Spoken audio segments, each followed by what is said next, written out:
there was an issue around Kenya having this health data partnership with the United States, and it would provide access to the US with sensitive Kenyan health data for basically decades. And that's unreasonable. And I think that many other governments across Africa, across global majority, may experience similar clauses in their partnerships with different companies. What does inter-country collaboration on AI look like when there's such a huge global power imbalance? The India AI Impact Summit is leaning in hard on concepts that are important, but also often co-opted. So in partnership with AI Now and the Aapti Institute, we've produced a series of interviews with some incredible people who live and breathe substance analysis and meaningful action into these concepts. And in this interview, I am talking with Chinasa Okola about multilateralism. Chinasa Okola is a researcher, strategist, and policy advisor on AI governance and safety, and she's the founder of Technecultura. So let's get into it with Chinasa. So obviously this summit, as with other summits, there's maybe more of an emphasis on global majority political challenges will be present and kind of more of a name checking of the development issues that we see in global majority countries. How do you feel about this idea that AI is somehow a paradigm shifting introduction of technology that's going to solve some of the problems of global majority countries? Yeah, this is a great question. And honestly, I would say that I don't see it, as a panacea or a band-aid, for solving these development issues. I do see it as more so of a complement to help drive attention to these issues, which has actually been something that has happened, fortunately. And I've been saying to a lot of people that when and, if, which is more likely when the AI bubble pops, that the good thing is that because of the downstream impacts of governments, particularly in global majority countries, focusing on their intention on trying to enable AI within their governments, within their countries respectively, they have realized that they would have had to fix these fundamental issues for the most part, particularly around electricity, hopefully education access, healthcare access, agriculture, and we'll see better improvement outcomes. But right now, it's really hard to say, but I think that there's a lot of pressure and also interest from large funders, the multilateral development banks, and also multilateral institutions to help bring attention to a lot of these issues. And so I do see that there is this trickle down effect that's happening from the interest of AI. Yeah, that's really interesting that even if it materially doesn't necessarily improve particular issues, that it might draw people's attention to them with this idea that maybe there is a new solution on the block that we might want to consider. When you think about summits like this, I know you've had experience working in multilateral spaces, in the kind of higher order governance spaces. Do you think these things make a difference? Like, do you think this is a good forum for people that want to make change in this area to engage in? Yeah, so I was invited to attend and did attend the Bletchley Summit that happened in 2023. One was surprised to get the invitation, but also just it was my first like major convening, post PhD, and also as a fellow at Brookings at the time, and it really opened my eyes to basically what multilateralism is, and then also how this AI conversation is really now becoming prominent in the policy spaces. And so I did look at all the outcomes, particularly like the Bletchley Declaration, and also so there are some initiatives around AI for development, and it's unclear their respective status because of the change in the UK government. But a lot of the funders and also like the Gates Foundation and others like state agencies of Sweden and the UK and also Canada have actively continued their respective AI for development initiatives. And so I think the India Summit will create a pathway to understand what actually has been the progress over these past 2 years, what's next, and then also like where do we actually and what do we actually need to focus on? I am aware, of the hype surrounding AI for development, particularly, in the Indian context. I did my dissertation research on AI in rural India for community healthcare workers, and all this was actually done pre-ChatGPT. And so I've been seeing, issues as someone that's now working at the UN. I also understand that diplomacy, that multilateral side of it as well. And so I hope that the summit really shifts the narrative towards, these feasible solutions, not trying to move towards, these grand ideas that would not be implemented and, that may shift priorities, from these big partners like let's say prominent governments and also frontier tech companies change. And so I'm really looking forward to seeing how this AI summit or AI Impact Summit makes a lasting output or impact for AI. Yeah. Do you think it will? Sorry, the spicy question. Yeah. I can hear the diplomat in you, and I'm wondering if you were to be, like, steering, but I'm curious, like, do you think it will? I would say so because one, it's set in India. I think it finally gives the stage, to the global majority really for the first time. Mhm. The summit that followed Bletchley was honestly kind of weird in my opinion because it was in Seoul. Korea is a very nice country. I've been there, but it was very understated. Like it was, there wasn't a lot of, let's say, like publicity about it in terms of like who was invited. And then afterwards, the Paris summit was very flashy. Lots of people invited. There seemed to be a bit more engagement with global majority countries. However, lots of people, myself included, considered it to be more so an advertisement for France, to have them, advertise like, their openness, for AI development and some of the initiatives that they've been doing. And so I didn't honestly see the needle continue to be moved in that aspect. I do think that India will just be different, given the setting. I've already started receiving invites to different side events, and I'm just seeing some of the pre-summit events that have taken place already. They seem to really be focused in a way that previous summits weren't before. And so, in terms of lasting impact, I would say no. I think that it's finally going to give the attention that's needed to really, provide hopefully a clearer view of again like what the priority should be, and then also like what are the challenges that are like global majority countries are facing right now that maybe middle powers that want to be these frontier AI powers are facing, and what realistically do we need, from governments, from civil society, from academia, from industry to again move the needle on making AI sustainable and also feasible for the needs of different countries. In these kinds of spaces, there's obviously power differentials even between nation states. So the US kind of swinging in with a lot of big tech representation and energy. It's a very different, group of people than and sort of power relationships than potentially even India. How do you think about the in some senses like neo-colonial power dimensions and sort of power asymmetries in these spaces? And what do you think we should be looking out for in terms of the quality of the summit in terms of its ability to kind of even the playing field in some of the political discussions? Yeah, so definitely for me, big tech, has had this presence just generally like in AI development, but also in these policy spaces. Whenever I get invited to roundtables and participate in them, there's always someone from Anthropic, Google, Meta, and specifically OpenAI, Hugging Face, which is, some one of the good-ish ones. And I think that in the policy space, I'm actually very wary of these companies because Meta, for example, really focuses their policy agenda around their respective open weight, not open source LLMs, while avoiding a lot of the big questions around the harms of AI on their social media platforms and also their communication platforms, like WhatsApp, for example. And also, they have been really involved in, different countries, particularly within the African continent. Nigeria, for example, on, shaping and participating in drafting their national AI strategy. And just in general, with the issue around big tech influencing, these AI strategies and also policies and for amended provisions to be weakened against, big tech. And also, I say like provisions around how governments should regulate AI more broadly, and also even things like data privacy.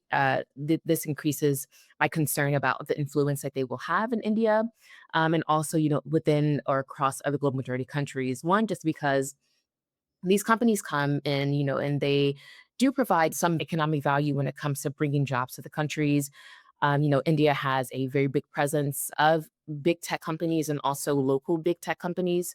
However, I think that I want governments, particularly, the Indian government, but also just governments across the global majority to understand that, you should really be measured in how you seek these partnerships or pursue these partnerships with these companies, and also understand, if their underlying motives, if you're able to, I guess, like figure them out, really align with what your end goal for developing, adopting, and also integrating AI into your systems, your processes, workflows, etc. So, sort of brass tacks, what do you think AI can do for some of the development challenges in majority world countries? Like, do you think there's a there? You've obviously done some research on how AI can be used in different contexts in rural India, but any other sort of broad reflections on where you think there's a role that AI can play? Yeah, so I would say for me, particularly within African context, but also across others, I do see the climate side of predictive AI models being very useful. I will mention that I know Google has like a flood forecasting system that's actually been integrated into national weather systems and warning systems of different countries. Not just within the world majority, but across the world, and it's actually been quite useful. And I would say relatively accurate for the most part to provide and help understand these essential concerns. And climate change is a big issue that is disproportionately impacting global majority countries. And I think that governments need to have accurate solutions to help address these issues and also figure out how they can bolster their defenses as the climate continues to worsen, unfortunately. Other use cases, I do see education in a way. Basically, more so in helping to bridge the gap. Let's say AI tutors, I think, are very helpful, but I'm not really a fan of AI being a replacement for fundamental learning, particularly, from like the K through 9 kind of side of things. I know that that system isn't used across a lot of global majority countries, but I still think that there is a need for teachers to teach the fundamentals without, basically having their work being like replaced by I do see augmentation in terms of, let's say, developing relevant course materials, exams, etc. But we're still a long way from a lot of these tools being super contextually relevant for a lot of these countries and domains. And so I I'm cautious of it. And as someone who basically did all of their like education before tools like ChatGPT came into prominence, I'm very grateful that I had this education, that was free of AI tools. And so a lot of, basically this is not something that's going to happen in the future, but that's what it is. And then the last thing is agriculture. So I would say a lot of the applications I've seen across Africa for AI have been really focused on one, providing farmers with more relevant information in terms of how to let's say, optimize crop yields and understand, plant diseases that are affecting their crops. And again, it's really hard to see like what the economic benefit more broadly has been, but there have been very specific use cases that I've seen to provide a direct benefit to farmers and others in the agriculture space. And so those are the three areas I do see potential for, but always with the idea of it augmenting work and not replacing Hmm. it. Yeah, you were a computer scientist, yeah, and by training? Yeah. That's so interesting, the before and after of computer science education with AI. Does it feel like there's a shelf life or like a half-life in your computer science education? Like, how fluent and comfortable do you feel in this AI world? Oh, yeah, no worries. Yeah, I would say for me, definitely, still continue to feel fluent. I just, I'm on the other side of computer science, or more so even like the policy side now. And so, but I do, have lots of connections and colleagues and friends that are professors now or still doing their PhDs. And so just understanding their concerns about students not really performing well on, let's say, like take home assignments, but not on exams. For me, it's funny. I actually got on Stack Overflow the other day, and that was a tool that I used when I was an undergrad, a lot because I just, relied on it for just to help augment my understanding. And it was really interesting how just like the collaborative nature of, posting a question and sometimes getting an answer, but sometimes, having to work your way towards the solution was like very useful for me. And now that your students can get the solution just like right away, within a couple of seconds, I think it changes, how you actually learn. And so I think that it's just a whole different world. And, combined with how basically like the job market is not favoring computer science right now, I think there also has to be a shift in how we train students and also prepare them for, different careers around AI, but around like, or in computing more broadly.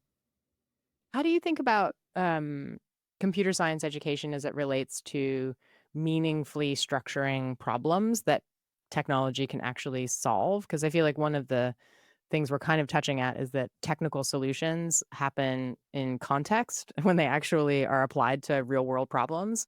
And the education computer scientists get oftentimes, I don't think really like helps them contextualize the technologies that they're building. How confident are you that computer science education is changing to make computer scientists better at being kind of clear-eyed and sharp about thinking about applying technologies to appropriate problems?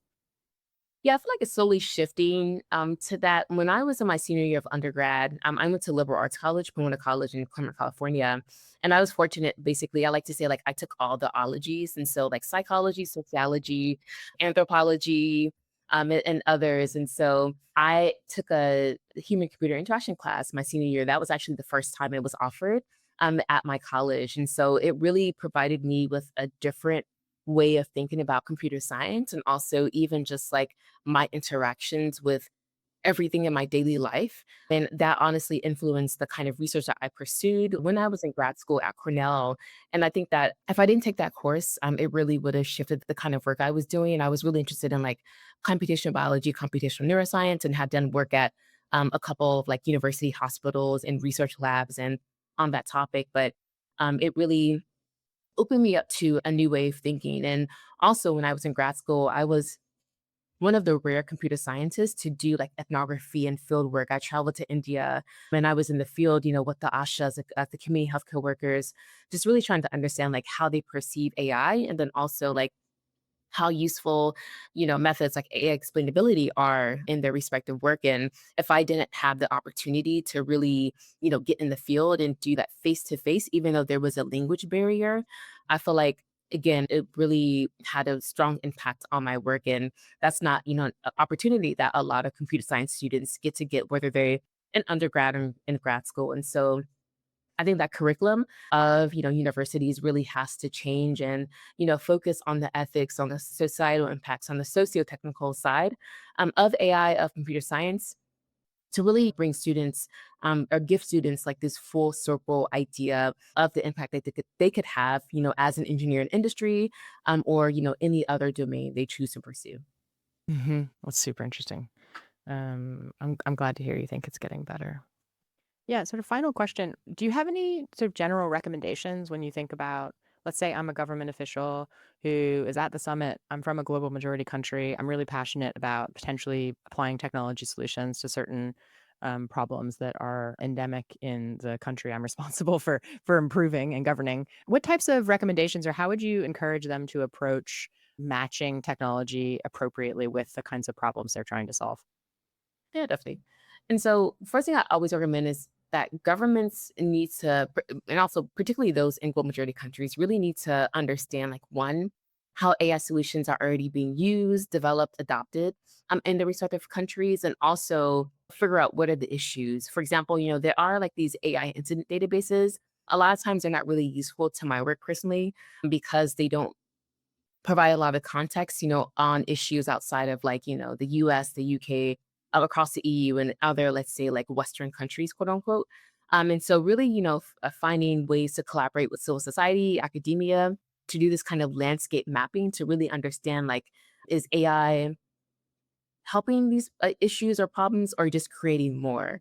And I think another way to like get that information that it's not necessarily country specific is to really like if you when you go to these big summits, you go to these UN forums or events, that you really find a way to like talk to others, peer countries to understand like what issues are they also experiencing with AI and also like is this something that could happen or it could be something that affects or impacts, citizens in your countries or even your government more broadly? And then from there, I think it will kind of help understand like where AI could potentially be a solution.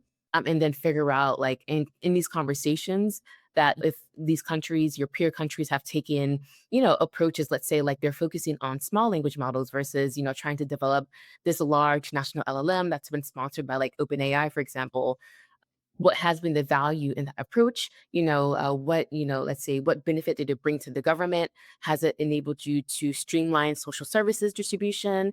Has it, let's say, closed this communication gap, with, let's say, minority communities in your country, for example? And so I think really having these like very intricate conversations and basically your intimate conversations and trying to understand like, again, like what is the landscape and then also what problems are you facing is something that these, I would say, politicians don't really do so a lot because they're really one focused on trying to like maximize, let's say, like partnership and also collaborations and trying to understand like how they can get money and funding, which honestly, isn't the best way in my opinion to do so. I think, obviously you do need money to pursue these projects, but you have to, be realistic. And that's what I would say is something that I'm very adamant that African governments in particular, and also others across the global majority, have to be I'm like very intentional about not just trying to go for these lofty goals, but ensure that, if you want to adopt AI, that it's actually reasonable and feasible for your context and for your communities.